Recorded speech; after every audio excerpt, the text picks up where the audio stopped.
নমস্কার বন্ধুরা, আপনাদের সাথে তো সেই পিচ্চিটার বার্থডে ব্লগের ভিডিওটাই শেয়ার করা হয়। নিমন্ত্রণ যখন থাকে একসাথে এক গাদা নিমন্ত্রণ থাকে, পরপর নিমন্ত্রণ পড়ে গিয়েছিল, তার ভিতরে এই জন্মদিনের ব্লগটাও মিস হয়ে গেছে আপনাদের। ছেলে যখন ঘুমিয়ে থাকে তখনই আমি রেডি হই, কারণ ঘুম থেকে উঠলে তিহান আমাকে রেডি হতে দেয় না। বাচ্চার মা যারা আছেন তারা তো জানবেন। তারপর তিহানের বাবা এসেই রেডি করিয়ে দিল। আমরা চলে গেলাম পৌর কমিউনিটি সেন্টারে, সেখানেই জন্মদিনের প্রোগ্রামটা যাওয়ার সাথে সাথে বার্থডে গার্লের সাথে কথা বলে নিলাম। জন্মদিনটা ছিল শ্বশুর বাবার সেই স্কুল লাইফের ফ্রেন্ডের নাতনি। এখনো পর্যন্ত তাদের মধ্যে খুব ভালো সম্পর্ক রয়েছে। এই জন্মদিনের প্রোগ্রামগুলো হয় মূলত বাচ্চাদের আনন্দ করার জন্যই। মূলত যত বাচ্চা এসেছিল সবাই খুব বেলুন নিয়ে আনন্দ করছিল, খেলাধুলা করছিল। আর এই যে বন্ধুর কথা বললাম, শ্বশুর বাবার বন্ধু, এই যে সেই সাজ্জাদ মামা। আমাদের শাশুড়ি মা আবার এই যে সাজ্জাদ মামাকে ভাই ডেকেছিল, তাই আমরা মামাই বলি। ছেলে মেয়েগুলো তো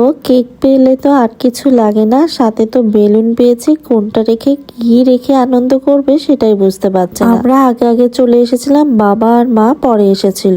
তারপর আমরা সবাই মিলে একটু ভিডিও করে নিলাম। আর মা ম্যাচিং হয়ে গিয়েছিল, দেখতে কিন্তু বেশ ভালোই লাগছে। বেবিটার বার্থডে, এই যে তার মা আর বাবা, খুবই কিন্তু সুন্দর লাগছিল সবাইকে। মা আবার সেই বেবিটাকে একটু কোলে নিল, কিন্তু কান্না করে দিচ্ছিল। আসলে 1 বছরের জন্মদিনে সব বাচ্চারা ঠিক এমনটাই করে। তারপরে এই আপুটার সাথে ভিডিও করলাম। আপু বলছিল আপনাদের ব্লগগুলো দেখি খুব ভালো লাগে, আপনাদের বাড়ির পাশেই আমাদের নিউ রেস্টুরেন্ট আমরা করেছি, আপনারা কিন্তু অবশ্যই আসবেন। আপু বারবারই নিমন্ত্রণ করছিল তার রেস্টুরেন্টে যাওয়ার জন্য। আমরাও বলছিলাম আমরাও যাবো, কিন্তু সময় সুযোগ হয়ে উঠছে না। সবার সাথে কথা বলা শেষ করে বসে গেলাম খেতে। মাটন বিরিয়ানি ছিল, চিকেন রোস্ট ছিল, কোক ছিল, দই ছিল, এসবই সবার জন্য ছিল। কিন্তু বাবা তো এসব খায় না, তাই বাবার জন্য পোলাও, মাছ, বেগুন ভাজা এসবই ছিল।